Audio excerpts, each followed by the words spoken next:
All right. What's going on, sports fans? Welcome to Fully Armed. Sports fans, why do you have on a Toronto Blue Jays cap, you might ask? Well, it's because today's guest is Daulton Varsho, center fielder for the Toronto Blue Jays.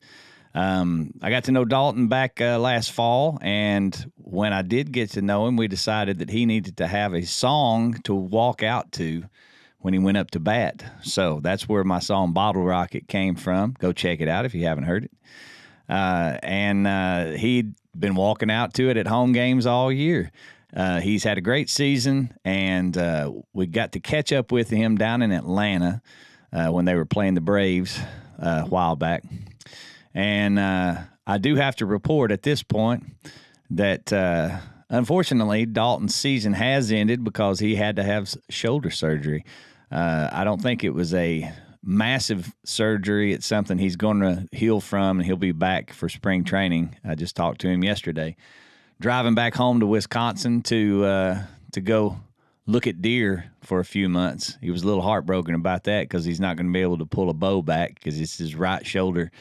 But he'll be back next year and be back with the Blue Jays playing center field.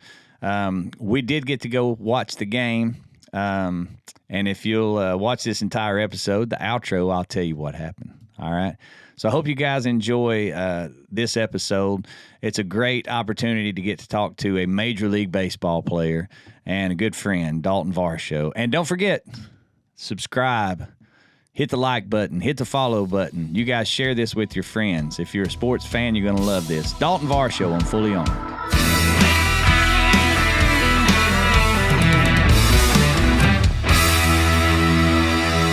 Welcome to the Fully Armed Podcast with Chris Hennessee.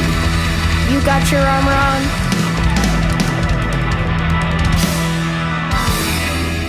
All right, guys, welcome to Fully Armed. Hope everybody's doing good today. Man, we are sitting in Atlanta, Georgia, in a parking lot at a hotel, and we're just hoping that the concierge don't come running up and knock on the door and say, get out of here, because we're in Atlanta for baseball because we got Daulton Varsho. What's up, buddy? How are we doing? Doing good, man. Good to see you. Good to see you. You guys just got into town. You were just in Philly, right? No, in Toronto. You were in Playing Toronto. Philly.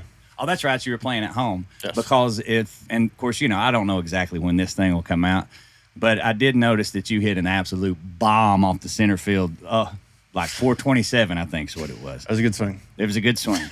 Yes, it was a good swing. All swings are good swings. It's just some of them actually do what you want them to do and some don't. No, there are bad swings, but you don't know anything about that. So, Daulton Varsho, we met in Cayman Islands back last year, and you and your lovely wife, Brooke, were down there hanging out. How's Brooke? Brooke is great. She's doing really well. Good deal. She's just great, man. I mean, I'm such a huge fan, so it was a pleasure hanging out with you guys down there. So, we met down there. There was a bunch of folks from Toronto down there doing some fun stuff. And but now we are in Atlanta because you guys have is it 2 or 3? 3. You got 3 in Atlanta coming up. And the season's going good, man. You guys are trucking right along. I know you've kind of dealt with a few little dings, haven't you? Yeah. Obviously, like, those things kind of happen in the season. 162 games, you're going to find yourself somehow dealing with some type of little issue that you're dealing with. But it's about just how strong are you, how can you get through it, be able to maintain and be able to be ready for your team every day. I think a lot of people probably take for granted, the physical part of it because they're like, oh, man, your shoulder hurts a little. It's like, it's not that easy. And you play through a lot of crap a lot of people probably don't know about. Correct. I mean, I think everybody does. I think even the star players who go through a whole season who don't land on the injury report, they're dealing with something. Yeah. It's just the way this game works. Yeah, I get it, man. Well, I know we're going to probably talk a lot more about baseball, but let's talk about more important things like the fact that it's September right now where we're sitting and that the deer are starting to move, right?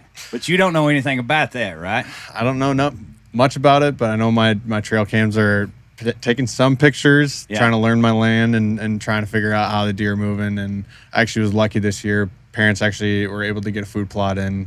It was actually really tough because farmers around our area couldn't even get in their fields. Yeah. It was tough kind of spring, summer for them with so much rain. But they got it in, and so hopefully they're able to do something. you mentioned, I guess we should do a little background. And I know that a lot of baseball fans will know who you are, and they'll be like, who's this guy? But they'll know who you are. But background, you're from Wisconsin, right? Your dad, Gary, who I got to meet up in Toronto, is just one of my favorite people in the world. He told me some Jim Leland stories. Anyways, if you don't care, give me a little background on your dad. So my dad played, I think, 13 years overall in baseball, 7.5 kind of roughly in the big leagues. And when he was done playing, I was born in 96. He then got into coaching, was in Appleton, coaching Timber Rattlers with, I think it was the Mariners at the time. Yeah. And then got a AA job with Reading Phillies and was there for 3 years, and then got the bench coach job in Philly under Larry Boa, a couple of years under Charlie Manuel, and then got fired from there, and then went to Cleveland and was a coordinator there, and then went to Pittsburgh, was the bench coach there, got fired, started working into scouting with the Angels, and then some with Pirates, and then now he's retired. He's been retired since 2020. And he gets to come check you out every once in a while. Sometimes. Right. So when we were, that was your opening homestand. I came up to visit you in Toronto, and your dad was there, and that's when I got to know him. And he told some Jim Leland stories that were really funny. As a matter of fact, there's one that I think I can retell. It's not a problem. I don't think a lot of people would be surprised to know that Jim Leland smoked cigarettes. I don't think that's a thing. And do you know where I'm going with this? Oh, one? yeah. Tell it if you don't care. So my dad was a bench player mostly. So he was kind of the guy to come off the bench, get a pinch hit every once in a while. And so Jim calls him over. He's like, Varsh, get over here. And he comes over there and thinking that he's going to get the pinch hit. And he goes, I think he tells him to go up in his office, grab a cigarette, and come back down. He told me that story, man, and I was like, because I could see somebody going, all right, man, I'm going to go in pinch hit. I'm in a good position. He's like, hey, go grab my cigarette. He told some other ones that I will not tell, but they were excellent stories, though. Your dad's a good storyteller. Very good storyteller. So you grew up in Wisconsin. I think your dad was from there, too, originally. Yeah, right? So my dad grew up in Roselleville, which is like a couple miles out of Marshfield. My mom grew up in Marshfield, and we grew up actually technically in Chile, which is just outside of Marshfield. Oh, okay. And the reason that I tell that is because, and we'll keep circling back around to hunting, I'm sure, but no, I'm not going to give away your hunting place. I won't tell where that is. But I know you got a little acreage in Wisconsin. Let's just put it like that. So you go to University of Wisconsin-Milwaukee, right? Correct. Right on. And went to school there. Then I got drafted. You got drafted and went to Arizona, right? And you were a catcher. I was a catcher. So walk me through how a fella goes from being a catcher to the center fielder, and not just a center fielder, but like a really speedy, great defensive center fielder. How do the knees? I mean, what's the story? So I loved catching when I was growing up as a kid. Yeah. Loved it. I loved kind of controlling the whole game and kind of going at my pace. And I don't know why, but that was just kind of where I got pushed to. Yeah. That didn't mean that I didn't play like other positions on the field because my mom was my coach, so I couldn't catch the whole game. She told me to go play other positions. So That's all. Hold on. Your mom was your coach. My mom was my coach. All right. And at what level? All the way up until 8th grade. Wow. All right. Good deal. Yeah. Well, Dad was busy. Dad was busy coaching right. and being on the road. So, so she was my coach, and then got into high school. Played a little outfield, played a little short, but I was catching. And when I wasn't catching, it was kind of like our starting pitcher was 2 years older than me.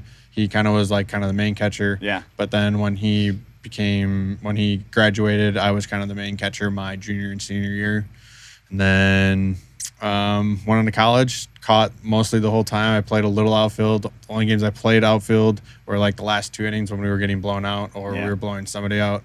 Got drafted as a catcher, caught until 2019. And then like the last 2 weeks of season when I was in AA, they told me to play some outfield. Yeah. And it kind of stuck. And then obviously my last year of actually catching was 2022. I caught 36 games, but I played mostly outfield. And then ever since I got to Toronto, I've been a pretty good outfielder. And remind me if this is correct, is Kirk behind the plate? Now, who's behind the plate with the Jays now? Alejandro Kirk and then Kirk. Brian Servant. Right. So those two guys go down. I'm still the emergency catcher. Yes. I mean, I'm not. No, I'm hoping that they do not. Don't get me wrong, but it'd be fun to see you behind the plate. I would like to wager this, though. You tell me. You answer this. Let's say all of a sudden you're back behind the plate again tomorrow night. Probably not going to happen, but if it did, if we lined up all the starting catchers in the league tomorrow night and you were one of them, you're going to outrun all of them, right? Come on. I don't think I'm outrunning JT Realmuto. Ah, okay. He's sneaky fast. Good to know. I think he might be the only one that really might beat me. All right. We may have to line this up. I don't know. So you're talking about catching. It's funny. When we start talking about baseball, I automatically revert back to my baseball days, which were a little different than yours. But by gosh, I was a catcher too. And I loved it. And my buddy, my son's sitting right here watching the show. And I told him the other day, the great thing about catcher is nothing's behind you. You see everything. It's all out in front of you. You're in on every play. And if there is something behind you, it's not your fault because you for sure wouldn't let one get by you. It's got to be on the pitcher. But anyways, I loved catcher. So then you end up in the outfield, and I've kept up. You were, Diamondbacks, traded to Blue Jays, and here we are. So I did learn something that I remembered from back in the day, but I'd forgotten it, that you were a part of a no-hitter. Mm-hmm. Yeah? I caught Tyler Gilbert's no-hitter. Yes. His first career start in the big leagues, caught his no-hitter. That is unbelievable, man. I mean, that's a short list. Yeah. I mean, it's a short list of who gets to play bigs, but it's really short if you get to be in the battery for a home run. I mean, for a no-hitter. That's awesome, man. So the crazy thing about that, I don't know if I actually hit a walk-off homer the night before I caught the no-hitter. Yeah. It was absolutely incredible. 24, 48 hours. Awesome, man. Well, that's great. So there was another thing I was going to ask you about. Oh, yeah, deer hunting. We're going to circle back around. So here we are. It's the end we're getting towards the end of the season. We're getting to September and October. And, your mind's, of course, is on baseball. But don't lie and say you don't have some trail cameras set up that you can look on your phone. I look at it probably 10 times a day. All right. Is there certain kind of cameras you like? Is there something? I actually have always used Tacticam for the past couple of years, and this year I have a friend who works with Moultrie, Stephen Cashman. He sent me a couple cameras to use this year, and I absolutely love them. That's great. Yeah, they're really cool cameras. They take good pictures. So you can literally get on your phone right now and look and see what's going on. Correct. All right. Does it? And I already kind of know the answers to these things, but I'll ask you anyways. Does it kind of clue you when there's a motion detection or something like that? Yes. Pops the notification up on my phone. Have you seen any big velvet deer in the past month? I've seen probably no shooters, but definitely some nice bucks that I can figure out, because obviously this is new land to me and trying to figure out where these deer are moving. Yeah. That's been the difficult part for me. It's like trying to figure out where they're going, where they're moving. Yeah. But it's hard to figure out. I mean, I've known my parents' piece for a long time, so I know exactly where the deer are moving or where they're going to kind of go. Right. But obviously trying to figure out new land, it's really difficult. Yeah. So season ends, and as always, you always hope that it ends in 1st of November somewhere. Mm-hmm. But, let's say that you go into the middle of October. Season ends. You pack your stuff and jet, or do you kind of, I'm going to take my time and are you ready to go? I usually drive home every year. Yeah. Because it kind of gives me that breather to kind of like just reflect on the season and be able to kind of calm myself down. But I'm usually the person who takes a couple of days of just relaxing, kind of getting away from kind of the season and just being able to decompress. But it's just one of those things where guys do it in different ways. Some guys go on vacation right away. Some guys are able to just go home and be able to continue with their life the way that they have been going. But for me, it just takes a couple of days, and then I'm able to get out in my tree stand and then enjoy and be able to kind of relax. Good time to think, good time to ponder. And here's another great thing. That I know you a little bit, so I think I know the answer to this, but most guys, if they're married, they need to go spend some time with their wife at the end of the season, right? Of course, I know you do for home games and stuff. Well, here's the great news for Daulton Varsho. Brooke just joins you in the tree stand. Or Correct. She goes to her tree stand. No, she normally joins me when it's early. Yeah. Just because when it's early, I'm not really trying to shoot a big buck. Normally, they're not really running anyways. I'm just trying to like kind of watch and have a good night. Yeah. And, but yeah, she enjoys hunting as much as me. And last year she shot the biggest buck out of our whole group, so she's kind of got the bragging rights. I was going to ask you about that because when we first, let's see, it was November, and I don't think you guys, maybe you had been, I can't remember, but I remember getting a message and she's like, yeah, she got a nice one, and she got a nice one. That's I mean, great. I was on a 10-year drought before the year before. Yeah. I didn't shoot anything. I passed up on everything. Right. I'm a big person who loves to watch interactions with a deer and being able to wait for the trophy guy. Yeah. Like I shot my big buck when I was sophomore in high school, and I just been waiting for another one to kind of come along my way, and I've had a couple shots missed, unfortunately. I get it. But no, I love it. It's just one of those things where unless you've ever done it, you don't know what it's like when your heart's pumping out of your chest. Oh man, it's unbelievable. Well, okay, here's a great example. So you hit a walk-off, right? That means, well, you probably hit more than one walk-off, but in that one instance, you know you're coming up. You know the game's on the line. You're up to bat. You got a chance. Heart's pumping, but it ain't pumping like it would when that 180 class deer walks out. Not even close. Not even if your heart's pumping when you're up at the plate, normally bad things are gonna happen. That's a good point. You got to be comfortable, right? Correct. Yeah. Man, I just don't know how guys do it when they're shooting deer. Like I'm shaking like a leaf. I know. I'm with you. I'm one of those guys, and I've missed multiple times, and it's there's nothing much more frustrating than that. I mean, yeah, if we were really going to tear into it, like when you think you got a good shot and you go down there and look and there's leaves scattered, but there's nothing but leaves scattered, and you're like, oh, it's just heartbreaking. Yeah. I remember this one time I was in this stand. I was in a cedar tree, and I put it in this spot. I picked out the spot. I was like, this was when I think I was a senior in high school. And all of a sudden, like, it was kind of like close to where the border of my dad's land, the next land was, but it was like kind of in a swampy area. And I got there and I'm like, all right, it was like one of those nights where you know that it's going to be a good night. Yeah. And I hear this buck coming, chasing a doe. It actually gets on our trail. And I realized that this branch that's coming like right in front of me, I can't draw back right. So instead of drawing back normal, I lean this way and I'm drawing sideways. Yeah. And I knew right when I did it, I'm like, this is not going to be good. I mean, that throws off the whole thing. Yeah. And I'm like, this is not going to be good. I don't know why. I shot low, missed it. And I'm like, all right. Yeah. Just one of those gut wrenching ones. Well, yeah, because when you take those 1,000 shots that you're going to take, out on the range, you're never bent over sideways and doing that. You're always straight up. Right.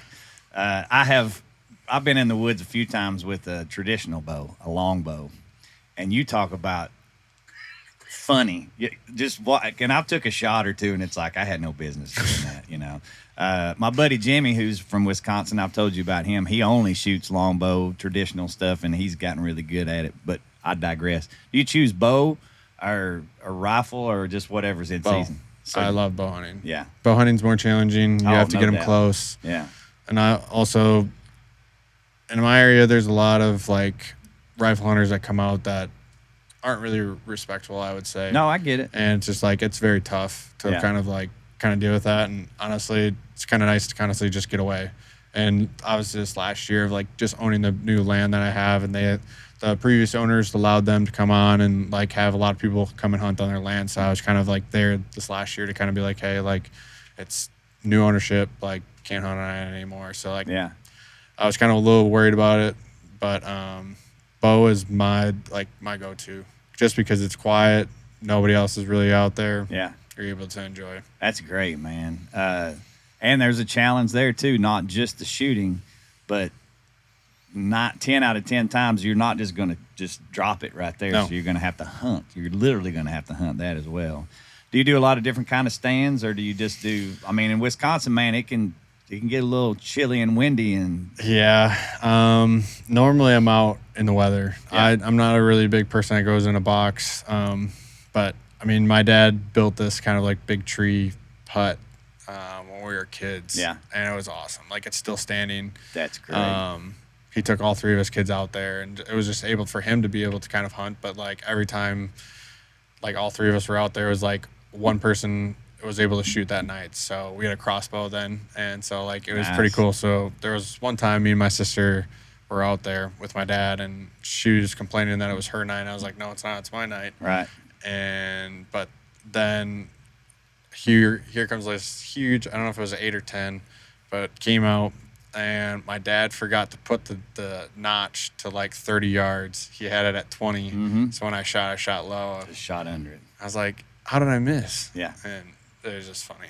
And then Taylor's like, I told you, it was my night. Uh-huh. Blame it on Gary is what I say.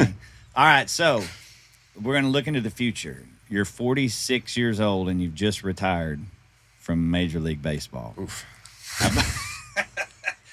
Bear with me.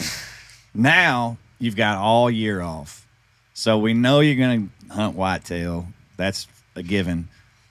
What is your hunting schedule going to look like now, not counting deer hunting? Where are you going to go? What you going to go after? What's your, if you could right now, what would you hunt? Like my dream hunt? Yeah. My dream hunt would be elk. All right, elk.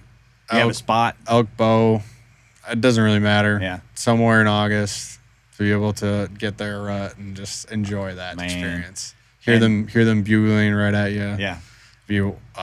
Literally, it would be a dream. Amazing. I agree. I mean, I'm with you. Just first of all, the surrounding, the environment, but then also like getting that close to that monstrous. I mean, have you been? Have you had a chance to go? Because it's always during our season, and never really have a chance. And by the time we're done, it's kind of like past kind of like that point. Right. And then I think it turns into rifle then, and so it's like I'm good. Yeah. Oh yeah. You don't want to shoot one from 1,000 yards. Which, don't get me wrong, hunting's hunting. It'd be great, but I do get the idea of just. I don't know. I've only seen videos, but to know you could like feel them walking up on you before you. Now, what about turkey? You got any interest in? Because that's spring. I know you haven't had a chance to do that. Well, so I could have done that the COVID year. Yeah, that's right. When I was still home for that. I actually was with Jordan Zimmerman. We were kind of working out together because he was wanting to throw bullpens, so I was just catcher then. Yeah. So he was with, I think, the Brewers at that point, but he did like stalking so he made this decoy. And so, like, he would go out, like, into the fields and, like, kind of, like, use it, but he would still be, like, behind it with a shotgun. Mm-hmm. And so he would basically call in the turkeys and, like, kind of have the decoy, and, like, all the males would start kind of chasing after it. And then he showed me a couple of videos of him doing it, and I'm like, you're crazy. Yeah. Like, that is almost as like, adrenaline rush as, like, going and being, like, doing the elk hunt. Yeah. Like, they're literally charging you. But I got to tell you, turkey hunting, you just think a bird. Like if you're driving down the road and you're like, oh, it's a big bird. Man, when you're out there and it's super quiet and they gobble and they're close to you and it shakes the ground, and it's that same heart thing happens to you with turkeys. It's great. So elk hunting, you ever have any interest in doing any kind of like exotic, like overseas kind of stuff? Not really. I haven't either. I think elk's is pretty good. Well, what about like expanding? Like, you ever think about moose or bear, any of that kind of stuff? We have bear already in our area. Oh, do you? Yeah. So the person actually south of us shot like a 600-pound black bear last year. Yeah. So they are not small around our area. I don't think I knew that. Yeah. All right. I'm sorry. Going on that, I'd rather have them get out. Like, I don't want the bears on my land. Yeah. No kidding. But kind of what to do. So yeah, you're sitting there in the tree stand waiting on the deer, and all of a sudden the 600-pound black bear just comes walking up, and you got a decision to make because they can climb a tree. They can climb a tree. And actually, one of my buddies from Eau Claire waited for the bear to climb the tree, clawed his shoulder, and like got rid of it off the tree and chased it down the tree. He just let it come and like basically bite his shoulder. So because I'm sure he was probably thinking like it will go away, right? But it didn't. Didn't. Wow. And that's in Eau Claire, Wisconsin. Wow. All right. I'm not sure I knew that. I know in Tennessee, we got black bear, East Tennessee, and that kind of stuff. But 600-pounder is a big old sucker. That's big bear. Yeah. So how's our buddy Mr. Springer doing? Mr. Springer's doing great. All right. I know you guys are pals, right? Yeah. So I kind of, when we talked before, I knew that you had mentioned when you came into town, you guys hit it off pretty good. Yeah. So does he get into hunting or anything like that, or? He's like kind of into hunting. I think if I invited him to come like out to my land and hunt, I think he would do it. But I just don't think he would like know like what to do, which is totally fine. Yeah.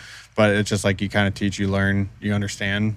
But I think he's the type of guy, like if you're gonna take him on a hunt, it would be more like stalking like a mule deer. Yeah. Of like you constantly moving, like trying to get close. I think that's more of like his type. Gotcha. Instead of just sitting in a tree stand waiting. Yeah. Well, I get that. I love deer hunting. I take my boys. We have a good time. But I love bird hunting so much, man. Like, well, yeah, I should ask you that. There's few pheasant around you guys or no? Few pheasant. Like wood ducks, but it's really not like a flyover for ducks. Right. Actually, decent amount of geese. Yeah. But by the time it's like that time, like that geese hunting time, it's like I'd rather be in the woods. Yeah. Oh, no, that's a good point. Yeah. Because your season will go through December or? Yeah, ours actually goes, for the past couple of years, it's gone to like January 6th, I want to say. Yeah. But by that time, like if you get into that late December, it's kind of slim picking. Yeah. So, here's sort of an off-the-cuff question for you, because we've talked about music a little bit.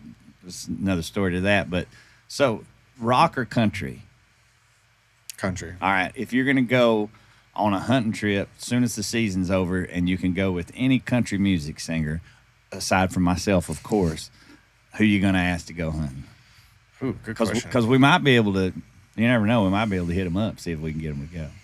I might go with you, too. I mean, I'm not trying to invite myself. Don't get me wrong. Honestly, right now, I mean, I get it that Zach Bryan's kind of like the new thing. Yeah. But I'm still a Morgan Wallen guy. Oh, is that right? Yeah. All right. Well, I love his music. He's an East Tennessee boy, you know. He's a Tennessee boy. Yeah, Knoxville guy. And I tell you what, man, he has hit some more of a stride. I mean, it's almost like his voice has sort of become like it's arguable. There's a lot of people that might say that the current, dude would be like Luke Combs but man, that Morgan Wallen just translates into all kind of cultures, it seems like, So yeah, I get that. And he'd probably be pretty fun to take hunting too. Yeah. He seems like a good old country boy from what I can tell. So you guys are Atlanta, and then where you go off to after Atlanta? Back home for a week. Yeah. On the road to Texas, Tampa, back home. Gotcha. Man, and that, by the way, I went to 2 games up in Toronto, and the stadium's, I mean, it was redone last year, right? Like, So it's new this year from last year. Man, it's awesome. State of the art. It's absolutely great. I guess I would be remiss if I did not ask you, favorite, of course, besides home games, favorite stadium to go play in? I'll give you my top 3. Yeah, give me top 3. It's Houston, okay, Atlanta, and Chicago. Wrigley. Now, Wrigley, yeah. Would those have to do anything with hitting? No, it has to do with fans. Okay, like they're gonna give you a harder time. The fans here in Atlanta, like when I played right field here, they cheered for anything like you did. It was kind of weird. Like it was kind of like one of those places that I'd never really understood until I played here. Yeah. Houston is just loud. Oh yeah, that is it still Minute Maid? I don't know what it's called. Yeah, and man, it's loud. so it's like a tin and can. They are right on top of you. Yeah, and it's a really cool feeling. And then Wrigley is just obviously connection with my dad playing there, but just loved hitting there. So, if you're in the outfield at Wrigley, are they gonna heckle you or? Yeah, that's pretty much everywhere. I was gonna say, what's the worst like heckling? Because I would imagine Yankee Stadium, but I don't know. I'd say it's between LA and New York. Yeah. Those are kind of like the 2 worst, but yeah, the ones in San Fran, I remember they always call you a bum, and it's just I think it's hilarious. Like it's just I just laugh every time, but it's like their thing out in left field, and so it's pretty cool. So, favorite place to hit?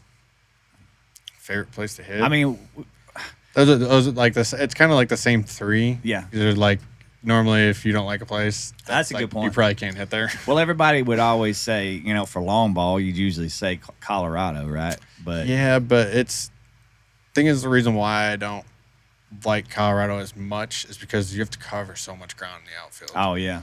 And I remember in Arizona they always want us to play deep there, and I remember last year there's let's play deep here, and I'm like, no, because there's so many hits in front and you have to sprint everywhere. Yeah.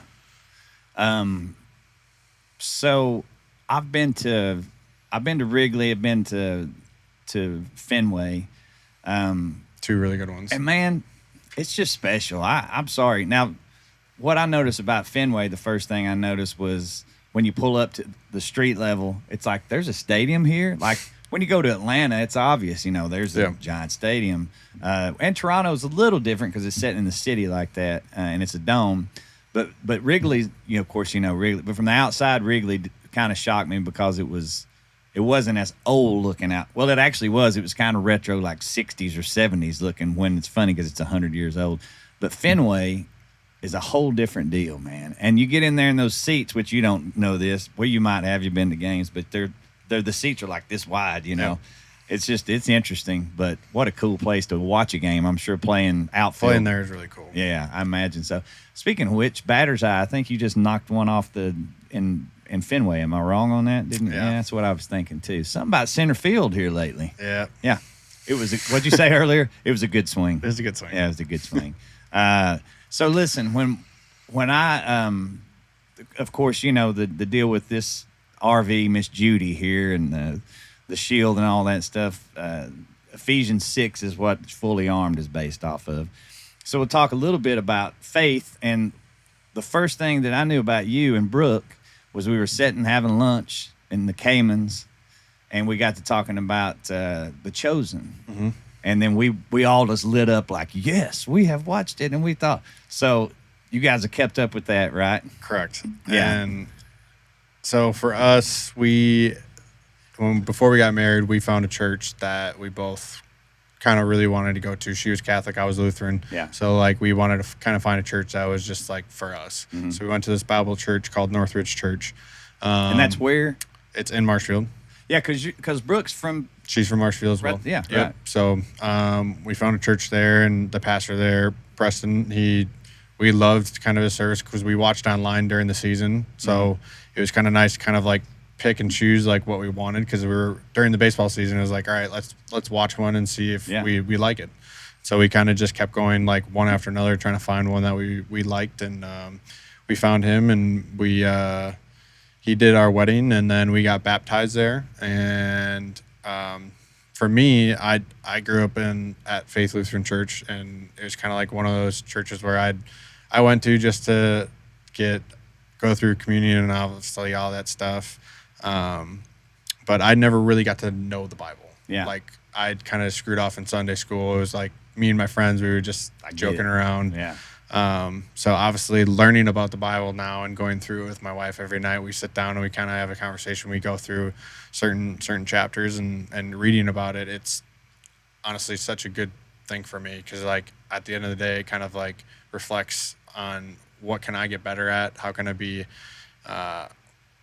more just try to get better? And I know for me, we always try to kind of give each other hard questions, me and my wife. And after we read one, I was like, what's one thing I can get better at? And she told me, she goes, stop holding on to grudges. And I was wow. It's that's really good of being able to try and get better at, because I know that a lot of that kind of comes in the Bible as well, where Jesus is trying to get people to stop holding on to certain things. And that's a big thing for me is I hold on to grudges that are probably stupid. Yeah. But it's one thing I can get better at. Man, that's great, because you can hold on to a grudge against other people, and you can hold on to a grudge against yourself too. Mm-hmm. And when I think about your journey,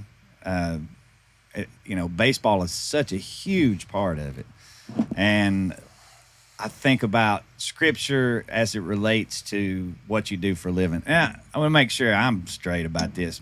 You play baseball. That's what you do for a living. That ain't who you are. But but it's such a huge part of what you do that I can't imagine how. So slumps happen, errors happen. I mean, as everybody knows, baseball is littered with failure, sprinkled in success. So I got to think that even in that Scripture would really come in handy. Yeah, I think that really does come in handy, and knowing that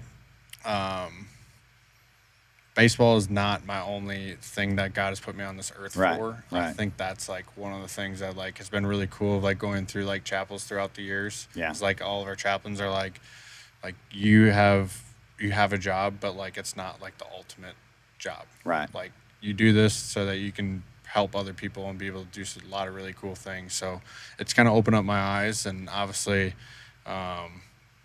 Brooke's mom went through ALS, so obviously with what I do now, like I have a little bit more avenue to try to create more understanding of kind of giving people, opening up their eyes to what ALS really is and how it really affects families. Yeah. So I think that's kind of a cool thing. And obviously with my mom, I mean, she's got cancer going on right now, so it's a cool thing to kind of like be able to use what I do and create a platform and try to get the knowledge out to try to help these people with what they're going through, because it's not just the person that's going through it, it's also the families. Yeah. And so you've been given a platform, and I'm sure in that situation a lot of times it's really difficult to realize, well, there's a lot of different ways you could be tugged, and to keep a firm foundation like that, man, that's so important. And I've always thought this about baseball schedules and stuff like that. You guys are traveling so much. And, Sunday, there's going to be a game somewhere Sunday, right? Yep. So trying to stay into that normal schedule of we're going to go down to go to church on Sunday and Wednesday and that kind of stuff, kind of out the window. Yeah. So I know that discipline's a huge part, and I would imagine that your wife plays a large role in really. Yeah, she actually, so with baseball, we will have chapels either on Saturday or Sunday for the guys. Yeah. But Brooks created, so with the chaplain that we have in Toronto, his wife is the chaplain for the women. So Brooks kind of like with her trying to like organize like the group of wives, girlfriends, whatever, of being able to try to get together at least once a week and trying to be able to talk about the Bible. And it's normally during one of our games. Yeah. So it's like they're able to watch the game but also talk at the same time. So it creates a really good group of trying to get together and being able to enjoy it. Yeah. That's great, man. And it's good to know what's going on behind the scenes as far as that's concerned, and that there are programs that you guys have going like that. So I got to thinking about, okay, last time we were hanging out in Toronto, season had just started, but you guys played quite a few games on the road, and then you came home. And I don't think that you were exactly just hitting the lick that you wanted to at that point. And, you were thinking a lot about swing, and I know there's so much that goes into that process, and that really got me thinking about baseball and Scripture, and how any old baseball fan or person will know the old you fail 7 out of 10 times and you're in a Hall of Fame, right? That's the old saying. So what are you going to do with those 7? And I got to thinking about Scripture and baseball. And for some reason, this one came to mind. So it's James chapter 1, verse 2. And it says, and this is for you baseball players out there, consider it pure joy, brothers and sisters, whenever you face trials of many kinds, because you know that the testing of your faith produces perseverance. And then it says, let perseverance finish its work so that you may be mature and complete, not lacking in anything. And if any of you lacks in wisdom, you should ask God, who gives generously to all without finding fault, and it will be given to you. But when you ask, you must believe and not doubt, because the one who doubts is like a wave of the sea, blown and tossed in the wind. And that person should not expect to receive anything from the Lord. Such a person is double-minded and unstable in all they do. So I circle back around to baseball, and I'm like, consider it pure joy whenever you face trials of many kinds. Well, I can't imagine there being many more trials than facing 102 miles an hour. But he can also pull it back to about 75 if he wants to. There's some trials right there. But for some reason, this Bible verse really stuck out to me, because baseball, like life, is just trials. And man, I know you've heard it since you were a kid too, is how much baseball reflects life, and how you don't need to let the lows be too low or the highs be too high. And for some reason, this verse really just stuck out to me because it says your faith produces perseverance. And if there's anything you need in 162 games, let's see, times 4 at bats, that's a lot of at bats at the end of the year, is perseverance, right? So I wondered if there was, how, well, I don't know. It gets kind of confusing because it's like, how does faith really come into ball? Because the guys, faith does come in really easy because I'll give you an example. I'm not going to give you a person. Yeah. But guy on our team, he's not having the best year. He knows how good of a player he is, but at times you as a player, you lose your confidence. You lose the understanding of, even though the numbers aren't there, there's other numbers that are backing it up of what it's supposed to look like. Yeah. So even though your average says whatever it is, but your expected average is 30 to 40 points higher. So it's just like bad luck. Yeah. So it's like knowing that, all right, I got bad luck right now. It's going to turn, even though if it doesn't turn, like I know I'm still a really good player and you're going to produce. It's just the confidence and understanding of there's multiple things. My dad always goes over two things after every night. It's like, did you see the ball? Did you get a good pitch to hit? If you can check pretty much both those boxes as a hitter, it's like, all right, I did everything that I needed to do. And pretty much if those two check and like say the result didn't happen, maybe it's a little bit of mechanics. And there's so many mechanical changes that can happen in a player's swing that it's just like, I mean, I made a huge one in the middle of the season. Yeah. And it's just like, to be able to do that, it's hard, but understanding the process, it's not always going to show up right away. But if the more you keep doing it, the more it gets better. And it's just like, it showed for me. But I think with faith, you got to trust it. And it's just like, I know that it's really hard to kind of go through like those swings where you're not doing great. And it's our job. You're fighting for your spot every single year. There's always younger guys that are coming up to try to take your job. And this is how you feed your family. But it's just like, it's one of those things where you kind of got to flip that switch in your mind and being like, I know it's going to be there. You got to have confidence. You got to have faith in it. Yeah. And being able to do that, because it's just like that guy on the mound, he's going to try to come after you because he's got to feed his family too. Yeah. It's interesting because, it's through the years, we're all fans of sport, and you hear the winning team be like, well, God was with us. And you're like, well, he wasn't with the other guy over there, and it's like, well, God's with us all. Mm-hmm. And I feel like that having faith in the process, like you're saying, really seems like it would be the key to a very long season like that. I often think that, like in your situation, are you working as hard as you can? Are you doing the best with mechanics that you can? When you're not on the field, are you focusing, or are you out doing stuff that's going to take away from, your game? And if the answer to those questions are, yeah, I'm doing everything I can, then it's in his hands, man. Yeah. Like you just got to do the best that you possibly can. And I'm not preaching to you anything you don't already know, but it just occurs to me how similar that, baseball and life, and that how faith, is involved in both of those things. So you need to go back to the hotel because you guys got something going on tonight, and then you got game tomorrow. So, so I'll see you in Wisconsin off season. Wait, I just invited myself again right there. So, but no, it's still those out of state license. I don't think I'm going to deal with that. It doesn't matter. Let's come on board. Listen, Daulton Varsho, thank you so much, man. Tell Brooke hello, and me and my buddy are going to see you tomorrow night. We're expecting big things. So. Appreciate it. All right, Daulton Varsho, thank you, buddy. Appreciate you. And folks, until next time, get out the book, put on your armor. We'll see you next time on Fully Armed. All right, guys, that was Daulton Varsho. My son and I did go to the game, and our buddy Greg, we all went to the game. The Braves were victorious that night, but the Jays won the next night. So that was so much fun. It's so great to hear that these major leaguers do have outlets that they can go to chapel, on Saturday or Sunday, and they get a chance to do that. And Daulton is just so inspiring, and I'm just such a huge fan. I mean, we need more guys like him out there representing God on the sports fields. So once again, I hope you guys enjoyed that. Don't forget to subscribe to our page. Don't forget to like, and don't forget to share this. All right. God bless you guys, and we'll catch you next time on Fully Armed.